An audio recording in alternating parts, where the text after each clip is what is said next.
Salam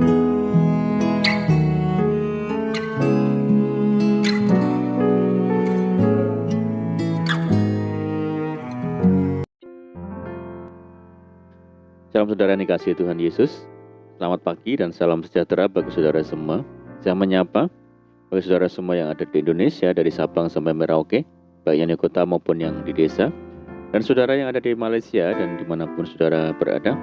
Senang sekali kembali menjumpai saudara pada saat pagi hari ini. Dan kiranya damai sejahtera dan sukacita daripada Roh Kudus senantiasa melimpah di dalam hati dan kehidupan saudara semua. Dan kiranya saudara semua dalam keadaan sehat selalu, puji Tuhan. Selamat datang kembali di Pokok Anggur bersama saya Yosia Krispianto. Mari saudaraku, sebelum kita bersama-sama merenungkan firman Tuhan, mari kita satu di dalam doa. Bapa di surga, Bapa yang baik, Bapa yang penuh dengan kasih karunia, Bapa yang kami muliakan di dalam nama Tuhan Yesus. Kami mengucap syukur oleh karena pertolongan dan penyertaan Tuhan di sepanjang malam dalam istirahat kami, sehingga kami boleh melewati malam hari ini dengan penjagaan dan perlindungan Tuhan. Itu semua karena berkat pertolongan Tuhan. Dan pada pagi ini kami kembali rindu ya Tuhan untuk merenungkan firman-Mu. Berbicaralah kepada kami ya Tuhan, urapi kami dan jamah hati kami, sehingga kami dapat memahami maksud firman Tuhan. Terima kasih Tuhan. Kami siap merenungkan firman-Mu hanya di dalam nama Tuhan Yesus kami berdoa. Amin.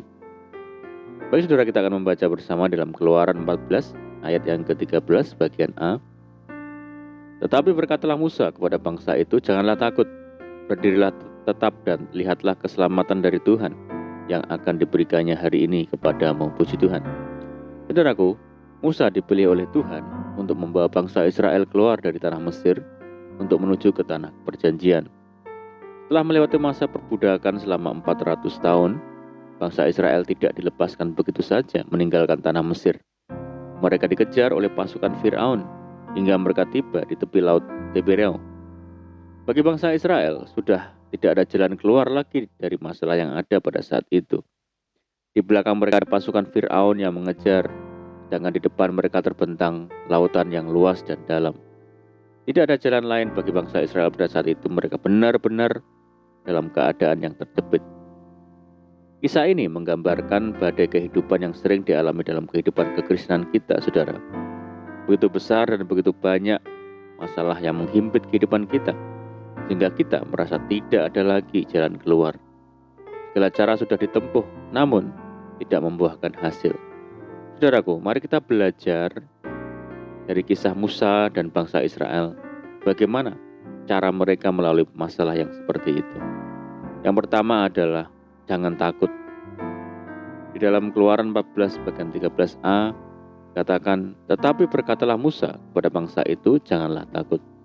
Saudara, kita tidak boleh takut terhadap masalah sebesar apapun yang menghimpit hidup kita. Kita harus katakan kepada diri kita sendiri untuk tidak takut terhadap masalah tersebut. Bebaskan diri kita dari ketakutan, karena di dalam ketakutan tidak ada damai sejahtera. Di dalam Filipi 4 ayat yang ke-7 dikatakan, damai sejahtera Allah yang melampaui segala akal akan memelihara hati dan pikiranmu dalam Kristus Yesus.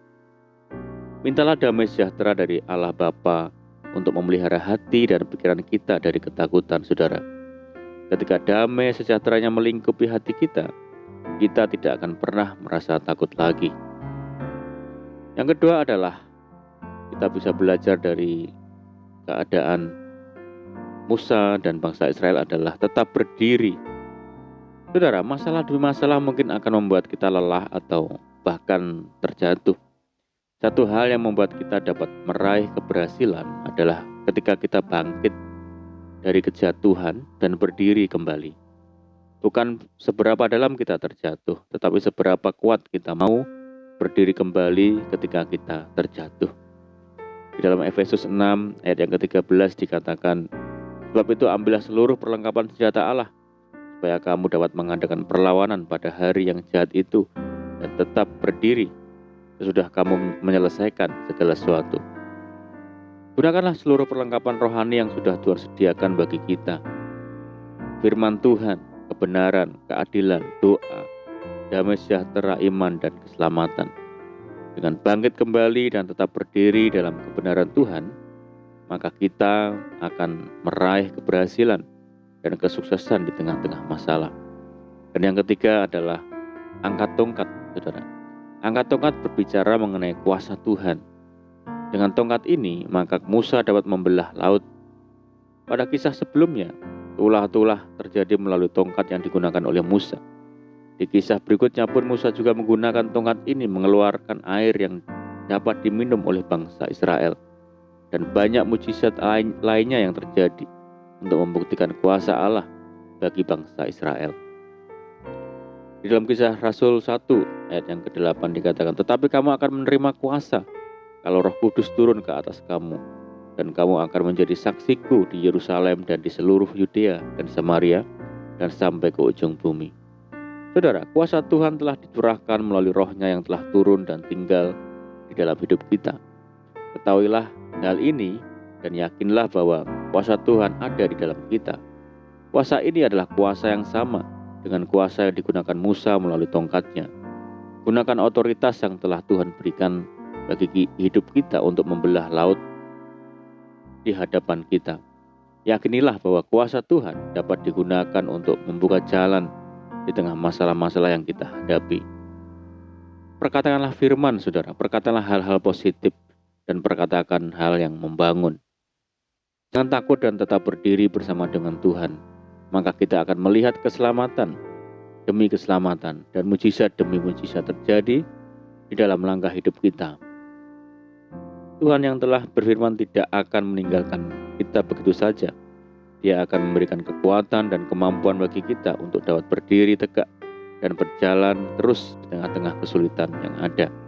Yakinlah akan otoritas yang telah Tuhan berikan bagi hidup kita. Gunakanlah otoritas tersebut sebagai orang beriman untuk melangkahi dengan berani di tengah-tengah badai yang menerpa. Tidak ada kuasa di dunia ini yang dapat mengalahkan kuasa Tuhan yang telah diberikan bagi hidup kita.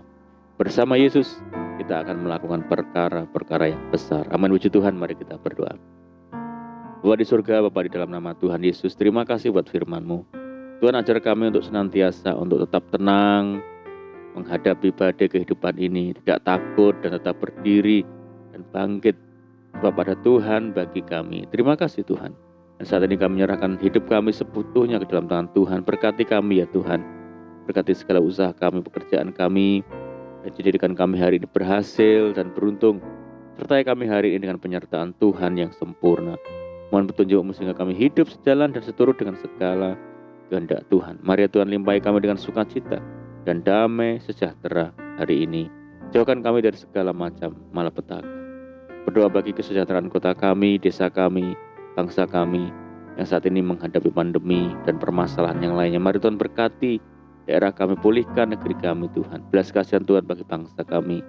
Terima kasih Tuhan. Ini doa kami percaya Tuhan mendengar segala seruan doa kami hanya di dalam nama Tuhan Yesus kami berdoa.